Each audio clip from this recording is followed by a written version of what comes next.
here we go. So my next review is ready, and this one is devoted to the Onda V812. This tablet is in many aspects identical to the Onda V972.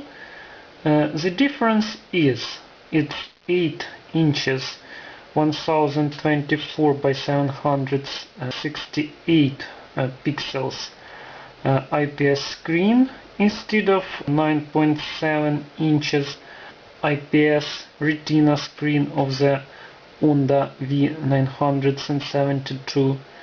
Of course, Onda V812 is more lightweight, it's lighter and it's more compact. Also, it has the different frontal camera. In Onda V812 it's 0.3 megapixels camera compared to the 2 megapixels camera in the Onda 972. But the back camera is the same, it's 5 megapixels camera with autofocus. Also, Onda V812 has a smaller battery, of course. In different sources the battery capacity is different, but mainly it's from 4.5 thousand mAh to 4.8 thousand mAh. The capacity is good enough, but I repeat, I'm not sure about the real capacity. According to the dimensions of this battery, it should be around 4.5 thousand mAh capacity. In all the other aspects, the tablets are virtually identical. So Onda V812 has a smaller and a bit simpler screen, and of course it's faster because of the lower resolution of the screen. As well as Onda V972, this tablet also has 2 GB of random access memory. It's DDR3, it has 16 GB of flash memory, it has quad-core Cortex A7 Allwinner A31 on board with the frequency 1008 MHz, and it also has the perfect GPU. It's PowerVR SGX544MP2. It's dual core GPU with 8 logic cores, so-called, with 8 texture units. So it's very powerful, especially for this resolution. It's not the Retina resolution.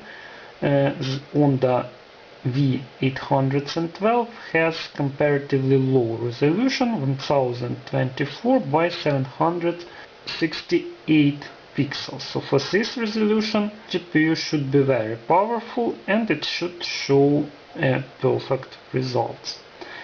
So now let's take a look at the box of this tablet. The box is virtually identical to the box of the V972.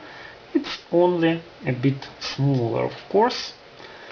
So you may see the picture of the tablet, the photo of this tablet here, the technical specs here.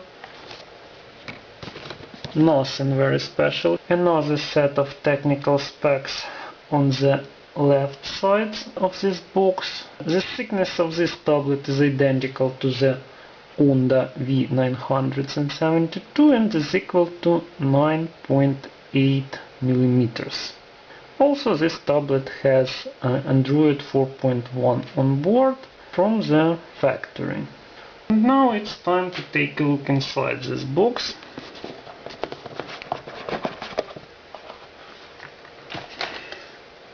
The box is rather hard, but it's not as hard as some other boxes of the tablet. So it protects the tablet well, but not perfectly, I would say.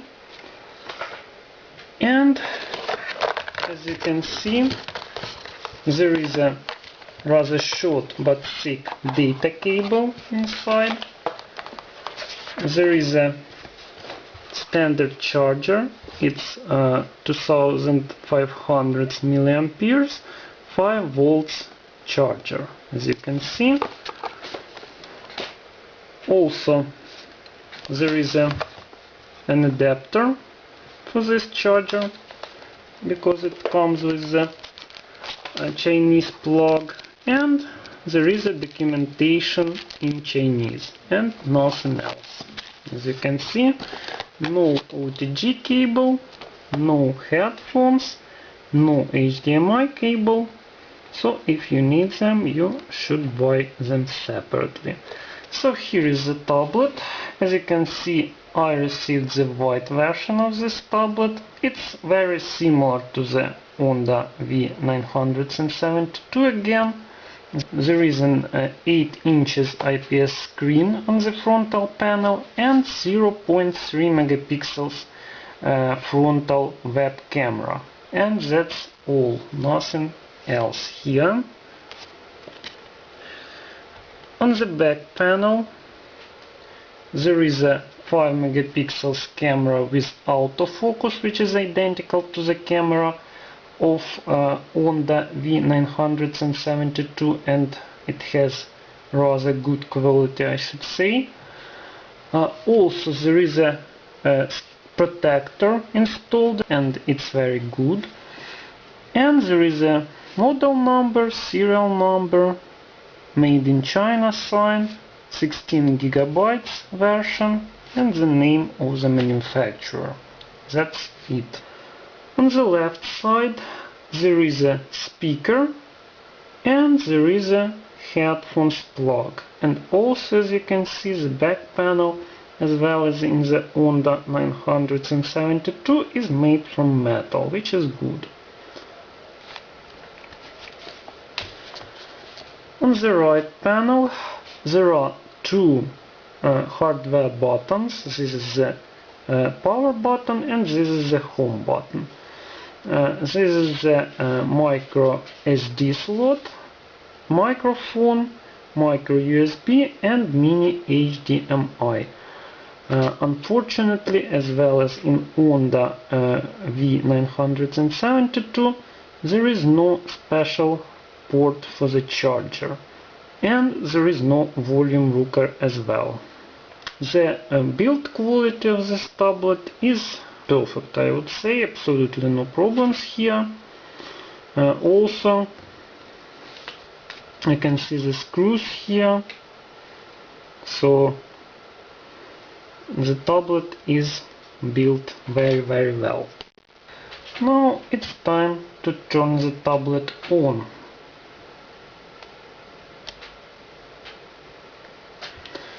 And first, as always, let's take a look at the screen.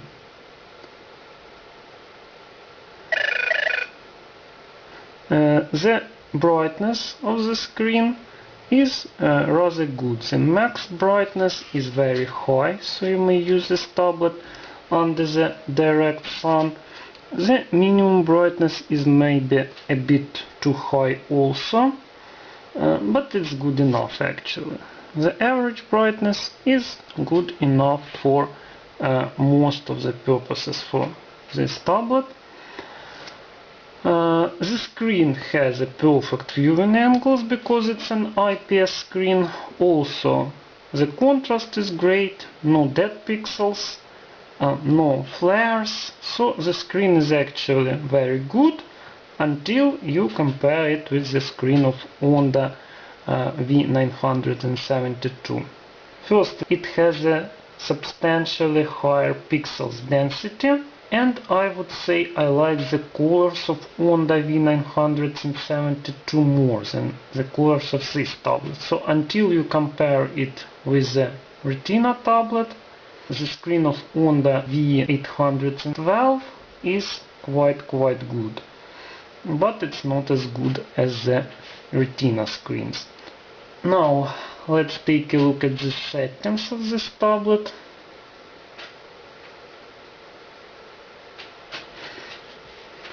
Again, as you can see, this tablet has a Wi-Fi module and no Bluetooth module, and of course no GPS.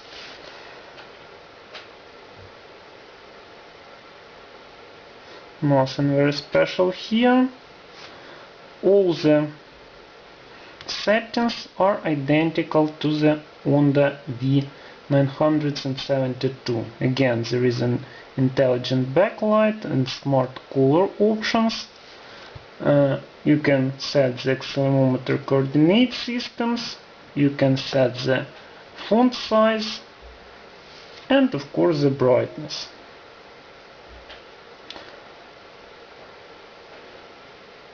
Storage. This tablet has 2 GB of memory for the programs and another 11.24 GB for the user's data. So the total amount is 16 GB of memory.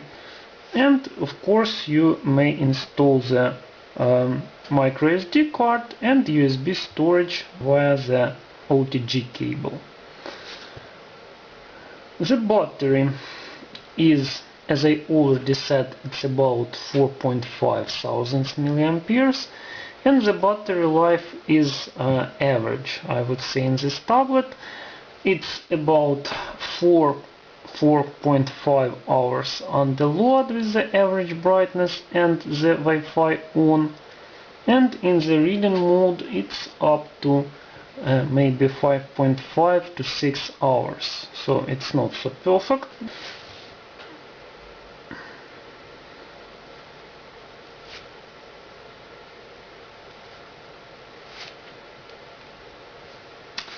Now, the languages. As you can see, the list of languages is full in this tablet, so you may choose any language you like.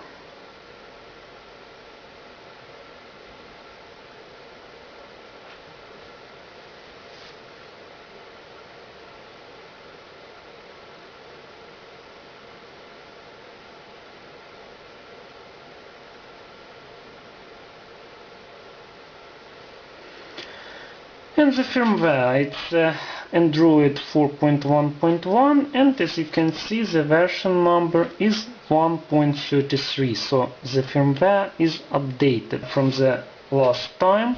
I tested Onda V972 with the firmware version 1.32, and a couple of days ago Onda released the next firmware 1.33, and I updated both tablets with this firmware. I would say the stability is better in this firmware. Actually, I now have no problems with stability on both of these tablets.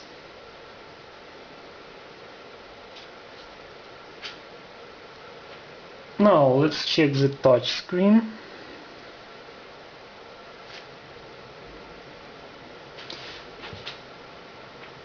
And this tablet has also 10 points multi-touch screen. Despite it's only 8 inches and most of such tablets have only 5 points multi-touches, but Onda V812 has 10 points multi-touch, which is of course good. I don't think it's very necessary, of course. In most cases you don't need more than 3 points multi-touch, but as a rule 10 points multi-touch are a bit better by the technical specs than the 5 points multi-touches. Also, let's take a look at the system information.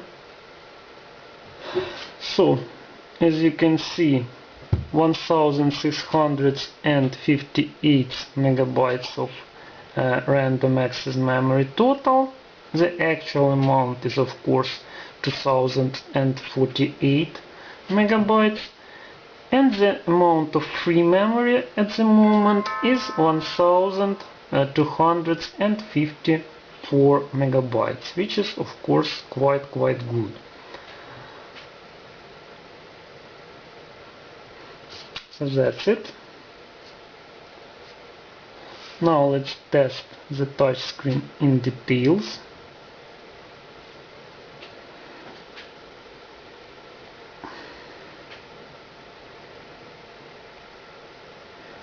The touch screen is quite good, I would say, absolutely no problems. The latest tablets, as a rule, have no problems with the touch screen, so this tablet is also quite good in this respect.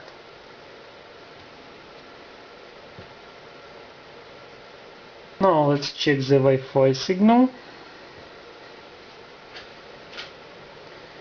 And again, as well as the Onda V972, this tablet shows the signal at the level of minus 45 dBms, which is the average result, but I believe it has a limit at this level and it just doesn't show the higher level of the signal. In reality, there are no problems with the Wi-Fi signal, so I am quite able to work with this tablet without any problems.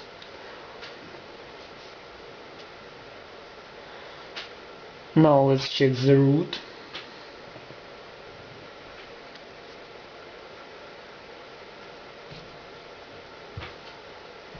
And as you can see, the tablet is rooted. Unlike the previous firmware version 1.32, this firmware 1.33 is rooted out from the factory. So to root your tablet you just have to flash the latest firmware and then the tablet will be rooted already. That's good. Okay, now it's time to check the internet.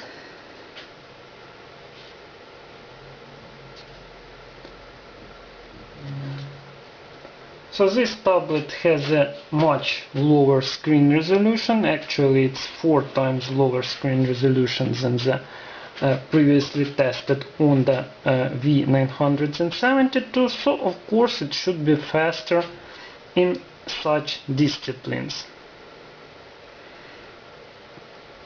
So as you can see, it's rather fluent. No problems here.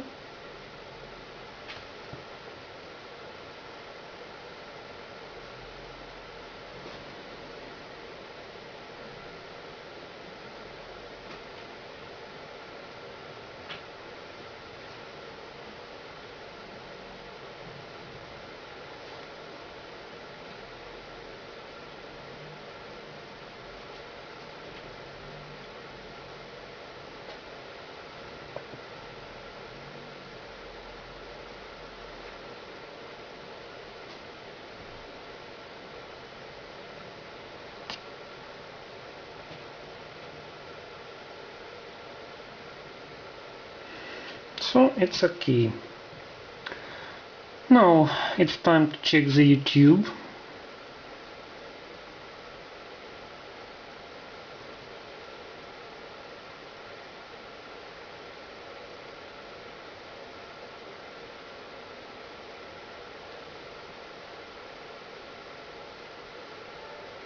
I was 13 when I first got access to a computer. My parents bought me a Macintosh in 1984 when I was 8 years old. I was in 6th grade. I learned to code in college, freshman year, first semester of Intro to Computer Science. I wrote a program to play tic-tac-toe. I think it was pretty humble beginnings. I think the first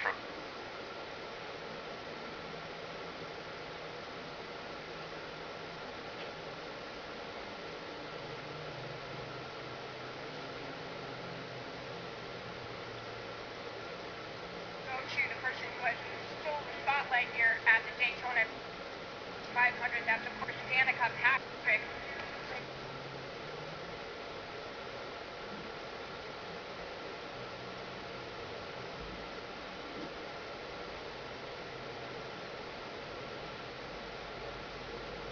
Another female jump. Yeah, they. You know it's going to be scary, but you know you're going to be okay. That's all that matters. You'll be okay. You know, most girlfriends don't have to have this talk with their boyfriends. It's all you, honey. I don't believe yet. Okay. You don't have to jump.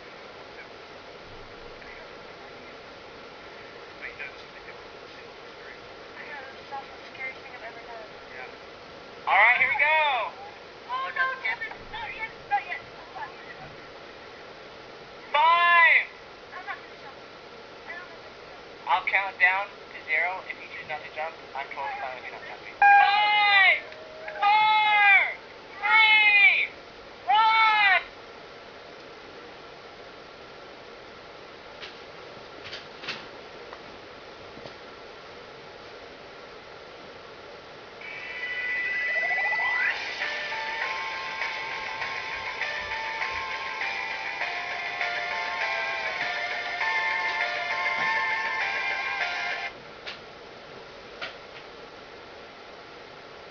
This is carried out by this hatchet, which lowers down right through the center of the Oreo, and then I've got this floss to kind of keep the creamy Oreo halves from sticking to the hatchet blade.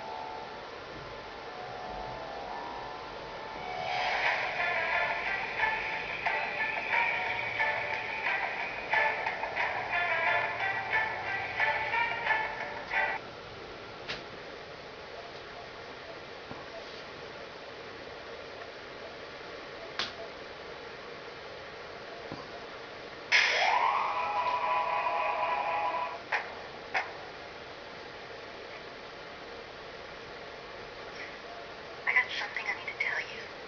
Like what? I have Taylor Swift in a big coffin.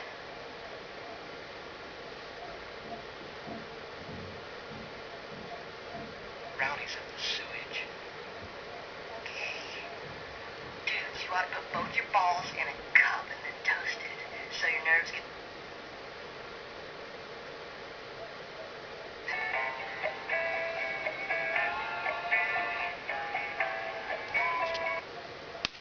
So as you can see, all the YouTube videos play quite well. Now let's continue with the Google Maps.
As you can see,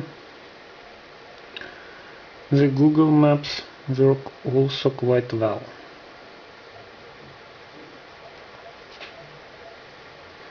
Now let's continue with the Play Store.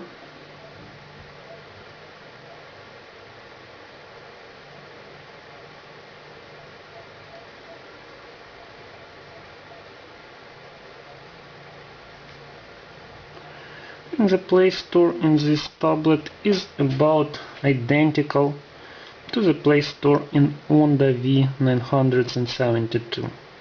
So the amount of compatible programs is about the same.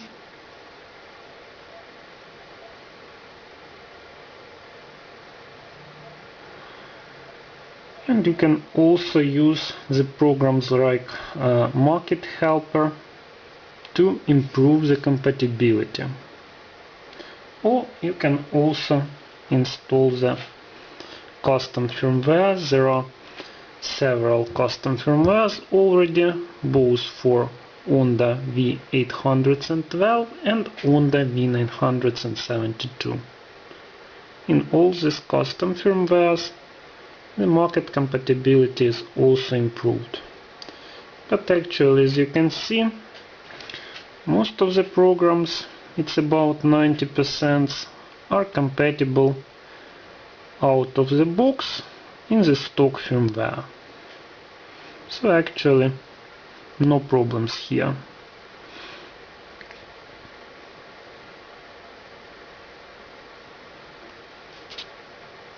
And now it's time to check the performance.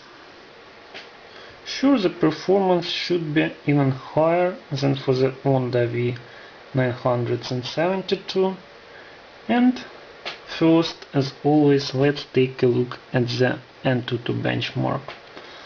I run this benchmark at the default frequency, it's 1008 MHz, as you can see, and the result is 13,183 points. It's a really good result. This result is higher than for any Rockchip 3066 tablets, and it's especially high in terms of three-dimensional graphics. As you can see, the results of 3D graphics here is 4,952 points. It's highest results among all the tablets I tested so far. So this result is absolutely perfect and very good. And all the other subtests, as you can see, also show the good results. The random access memory and CPU tests show about the same results as for the Onda 972, and the SD card write and read also show about the same test, but the two-dimensional and three-dimensional graphics tests show the higher results because of the much lower screen definition in this tablet. So the final result is very good, as you can see. Now let's run the quadrant. I already tested it, and here is the result. It's 3,226 points. It's about 200 points higher than the result of Onda 972, but compared to the Rockchip 3066, for instance, these results are about 1,000 points lower. So it's not perfect, but it's because of this test. The quadrant is rather obsolete, and there are no new versions of this test for about 6 months, so maybe I'll stop using it in the near future. Now let's run the Vellamo. And here is the result. It's a bit higher than for the Onda V972, but the result of HTML5 should be a bit higher. In the latest firmware, this result dropped by about 100 points, so it should be around 1,300 points, but I only received 1,182 points here. This result is rather average. It's lower than for the Rockchip 3066, but it's higher than, for instance, for the Actions ATM 1725 and 7029. So that's it.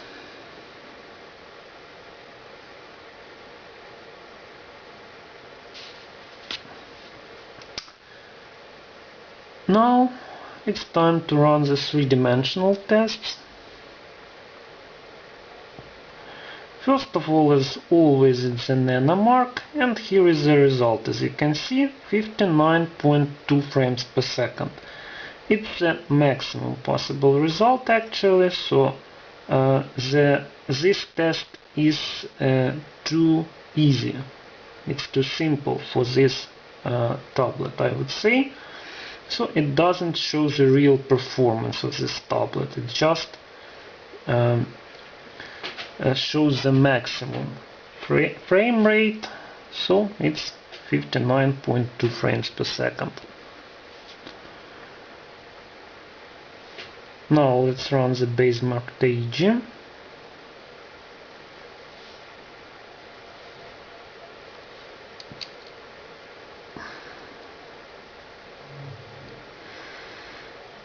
As you can see, this time it is much more fluent, and actually the results are more than 2 times higher than for the Onda 972, but still they are a bit lower than for the Rockchip 3066 tablets with the same screen resolution.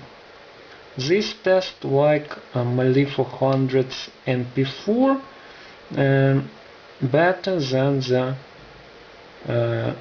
PowerVR GPUs. But the actual result is still quite good. As you can see, it's 31.6 frames per second. And earlier I even received the results around 34 frames per second, but it's still a little bit a lower result than for the Rockchip 3066, but it's the only test which shows the lower results. Now let's run the GL benchmark.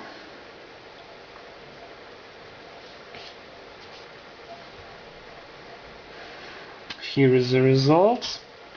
So the fill rate in off-screen mode is 817 megapixels. As you can see, it's a good result, despite it's not the real result for this tablet. The real result should be at least 2.4 gigapixels, so it should be much higher, but this test only shows such result, and they still are a bit better than for the MHz.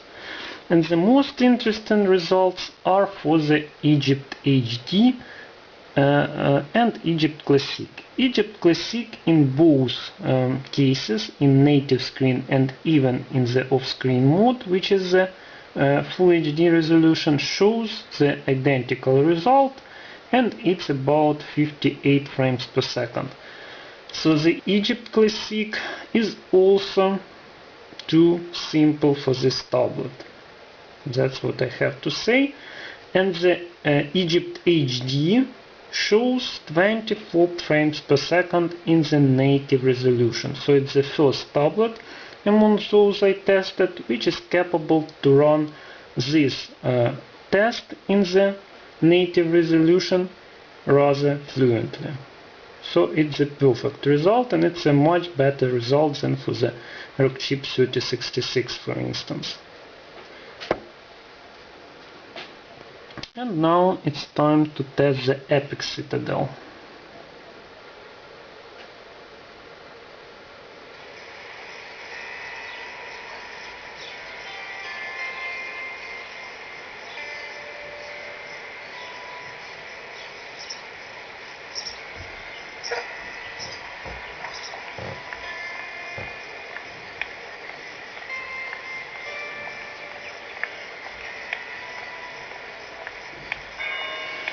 As you can see, this test is absolutely fluent.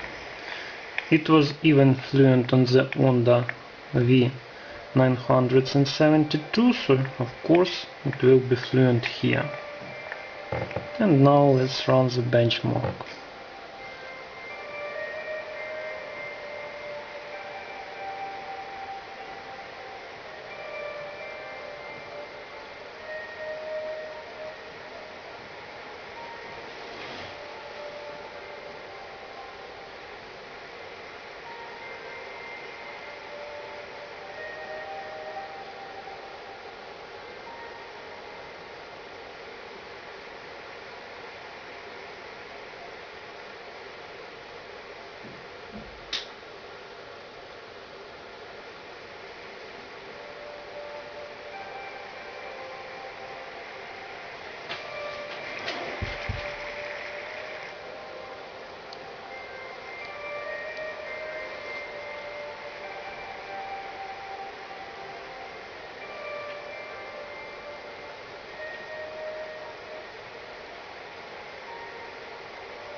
And the result is 51.8 frames per second in the high performance mode. And we can also run this benchmark in the high quality mode.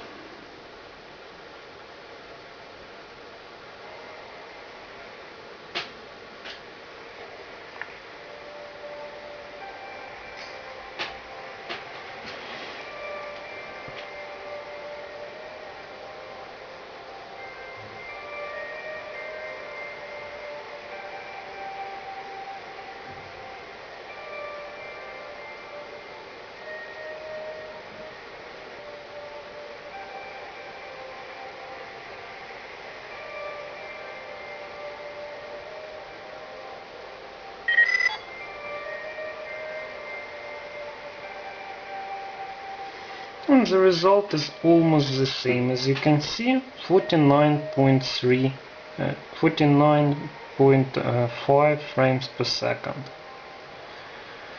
And it's a perfect result, of course. The test runs absolutely fluently. As you can see, absolutely no problems. It's even faster than on the Onda 972, and it was quite predictable. So now we can test some games.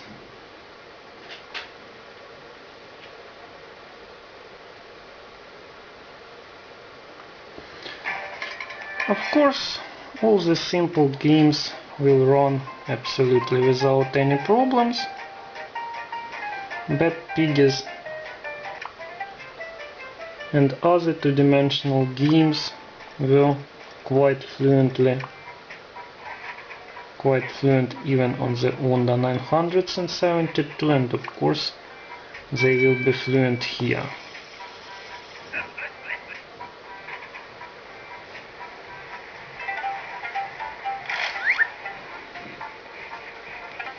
Absolutely perfectly fluent.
And of course this game will be absolutely fluent, again, no problems at all.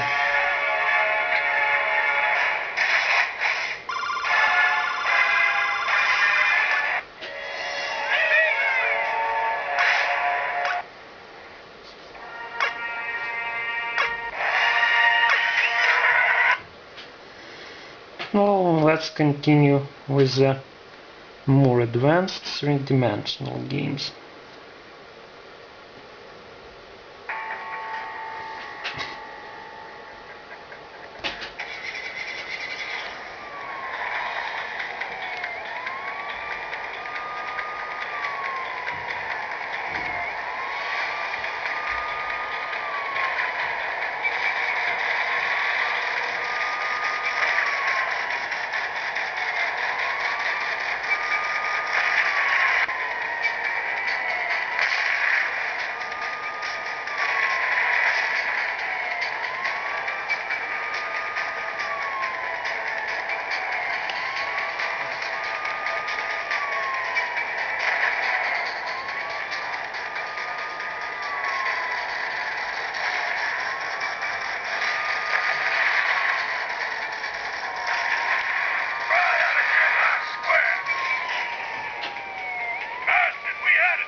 So this game is absolutely fluent and playable, as you can see. So let's continue with the next game, and let it be the dead trigger.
So the dead trigger is also quite fluent and playable.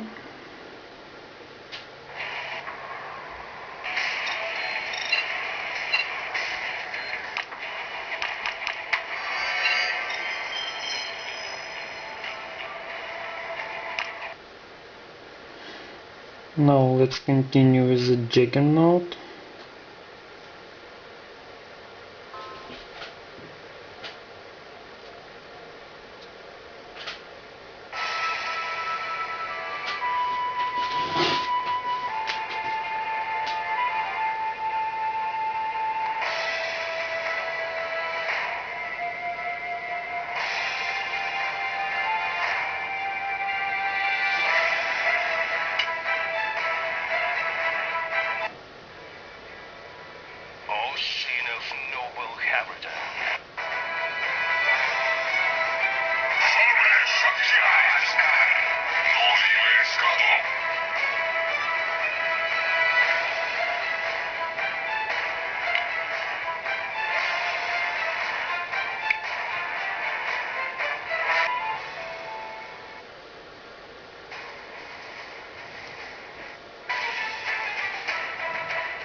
So as you can see, the Juggernaut is perfectly fluent and it looks absolutely great.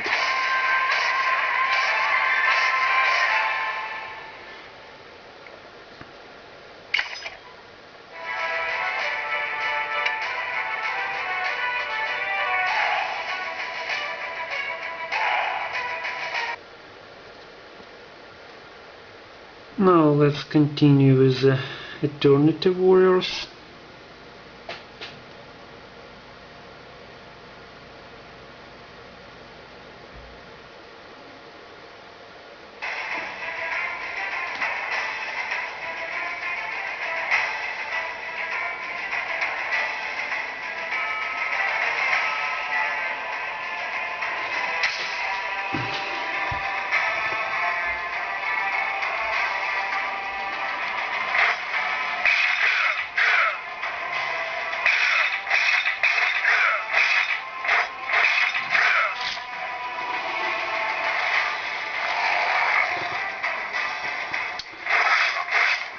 The alternative orders, as you can see, is also absolutely fast and fluent, but there are again some problems with the picture.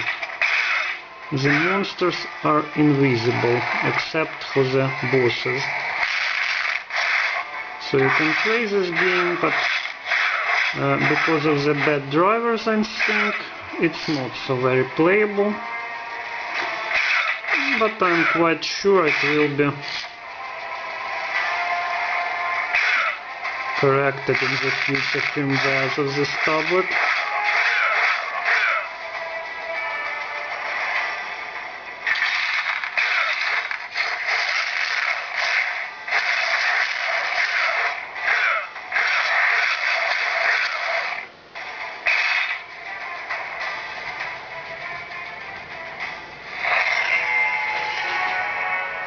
So the game runs fluently, but the picture is imperfect in this case.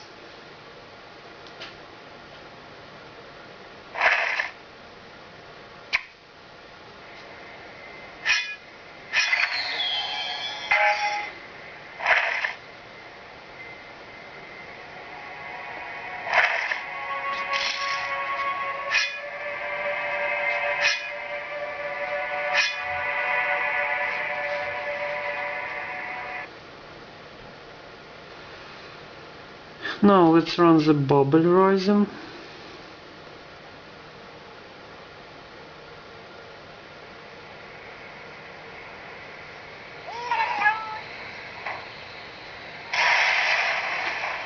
And in this game I've chosen the maximum quality of the picture.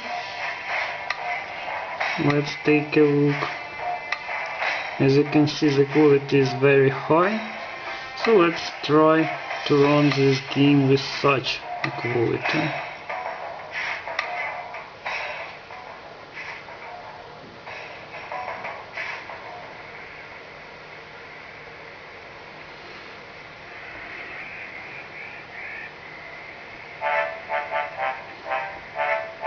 And as you can see, even with such high quality of the pictures, with shadows, with high definition textures, the game is still playable. It's quite fluent, so you can play it.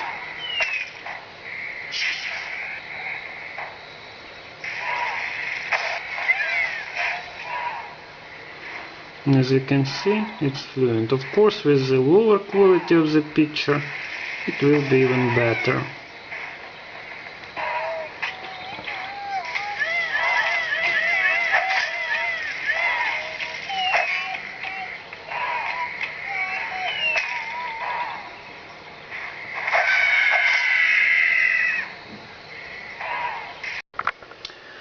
Okay, now let's run the bubble rising.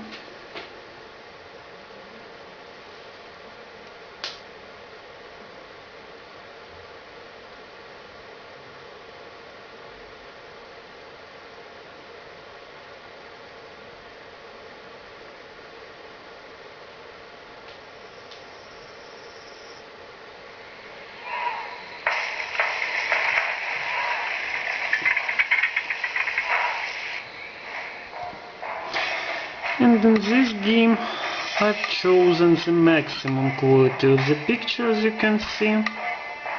So let's try to run this game with such a picture quality.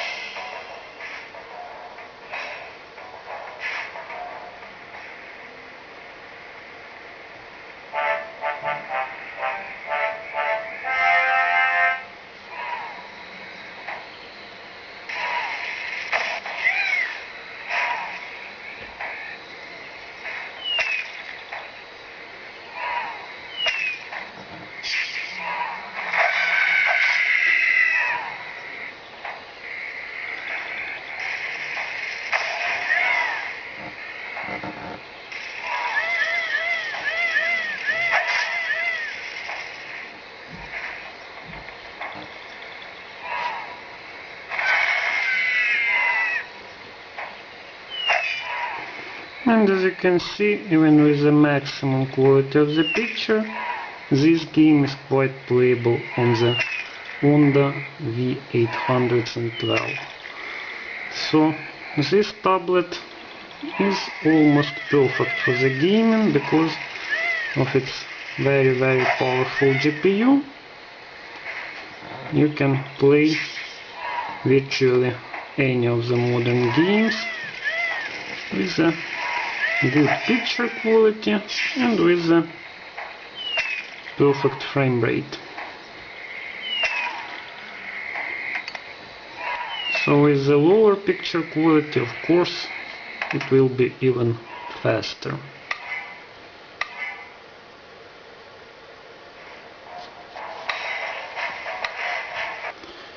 And the last game for today is the Temple Run 2. Let's try it.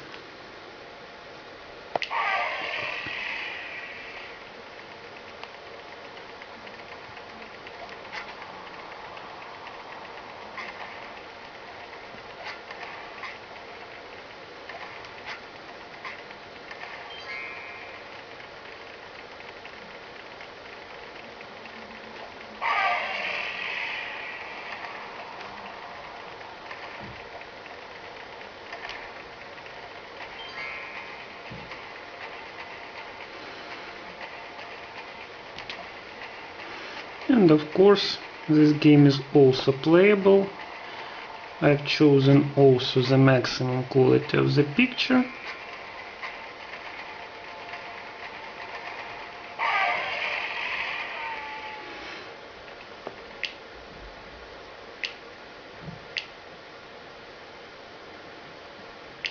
As you can see, the picture quality is the best, and the game is perfectly playable, of course.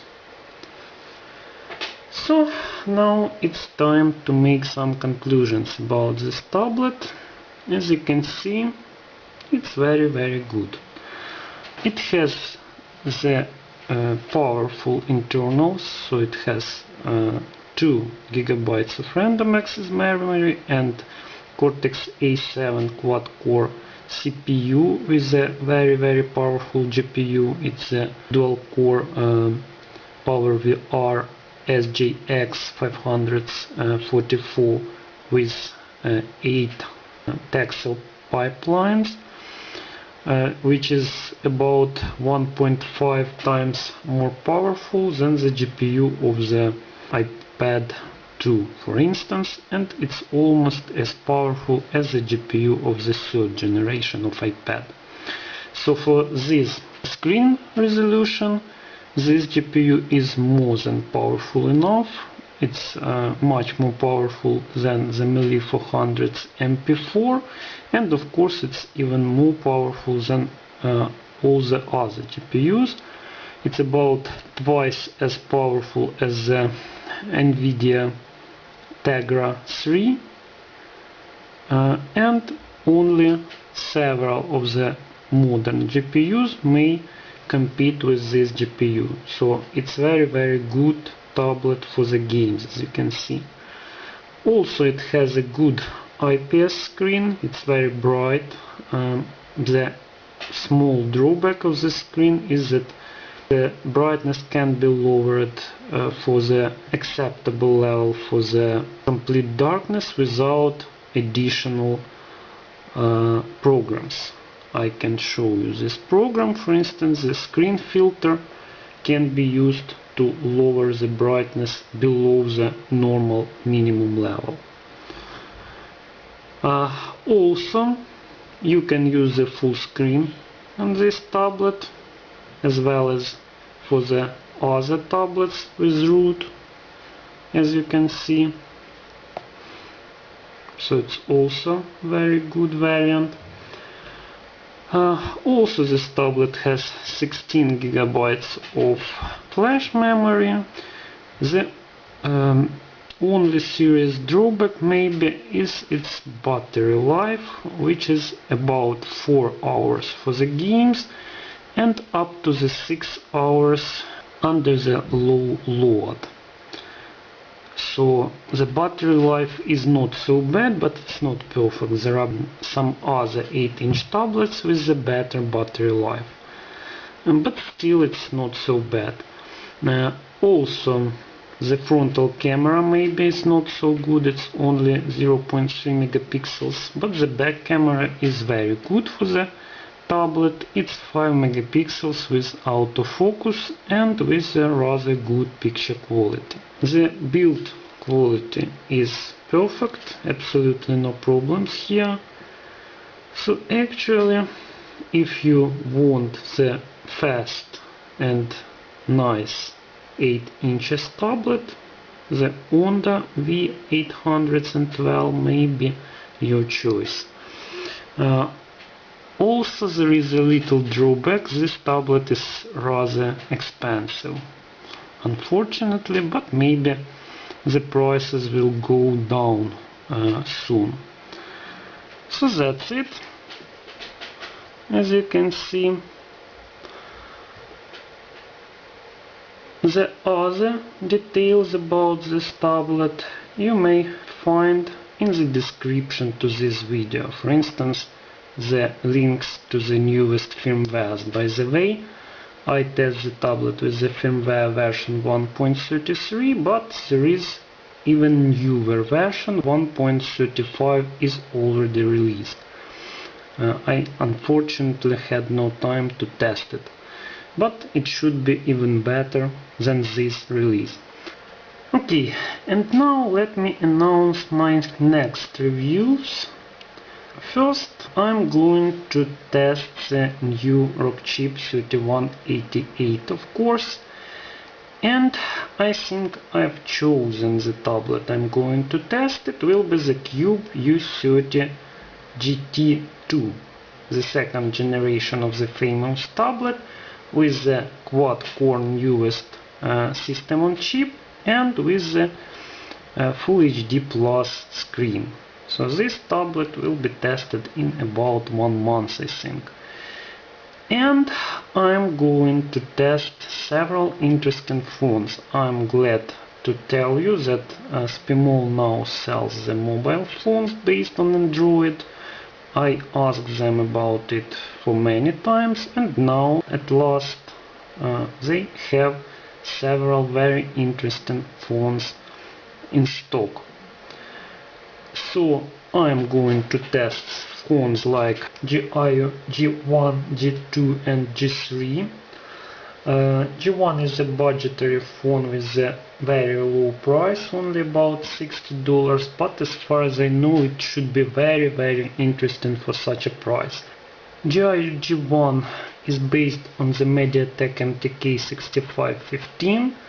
It's a single-core Cortex A9 1.0 GHz system on chip with a PowerVR 531 Ultra GPU. Also it has a capacitive multi-touch screen, 480 by 320 pixels. So for $60 this phone should be very good. And G2 and G3 are more advanced phones with 1 GB of random access memory and more advanced IPS screens. Both these phones are based on the MediaTek MTK 6577, which is the dual core Cortex A9 1.0 GHz CPU. And later I'm going to test several even more advanced phones based on MediaTek MTK 6589.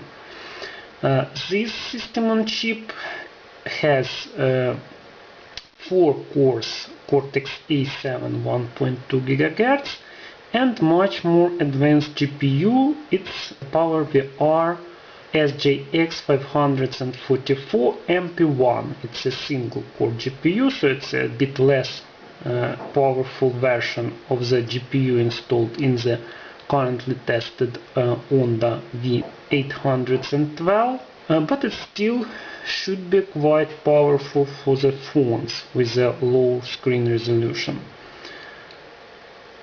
And I'm not sure exactly which phone I'm going to test, but almost for sure it will be the G4, the advanced version with 2 GB of random access memory, 32 GB of flash memory, and 3000 mAh battery. And I think it will be a couple of other phones. Maybe it will be the iNew 2000s, which is 5.8 inches phone. It's the phone with a very large screen.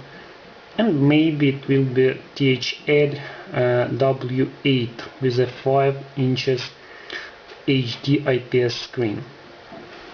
And actually that's it for today, so thank you for attention.